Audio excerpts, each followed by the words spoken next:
നമുക്ക് ഒരു സമാന്തര ശ്രേണിയുടെ ആദ്യത്തെ n പദങ്ങളുടെ തുക, അതായത് തുകകളുടെ ബീജഗണിതം ആണ് തന്നിരിക്കുന്നത് 2n² + 3n. Some of n terms 2n² + 3n ആണെങ്കിൽ ശ്രേണി എഴുതുക എന്നതാണ് പ്രശ്നം. ഇവിടെ n-ന് 1, 2, 3 തുടങ്ങിയ വിലകൾ കൊടുത്തു കഴിഞ്ഞാൽ നമുക്ക് തുകകൾ കാണാൻ സാധിക്കും, തുടർച്ചയായ പദങ്ങളുടെ തുകകൾ കാണാൻ സാധിക്കും. എന്നാൽ അതിനേക്കാൾ ഈസിയായ ഒരു മെത്തേഡാണ് ഇവിടെ പറയുന്നത്.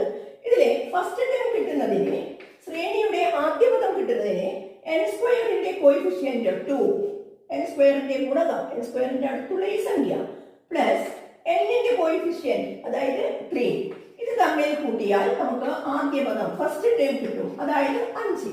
പൊതുവ്യത്യാസം കിട്ടുന്നതിന് n²ന്റെ കോയിഫിഷ്യന്റ്, n²ന്റെ അടുത്തുള്ള ഈ സംഖ്യയെ 2 കൊണ്ട് മൾട്ടിപ്ലൈ ചെയ്താൽ മതി.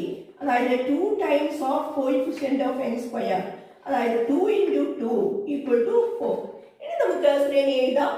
5-ൽ നിന്ന് തുടങ്ങി 4 വീതം കൂട്ടി എഴുതുന്ന ശ്രേണി 9, 13, 17 എക്സെട്ര. 5, 9, 13, 17 എക്സെട്ര. ഇതാണ് നമുക്ക് ആവശ്യമുള്ള ശ്രേണി.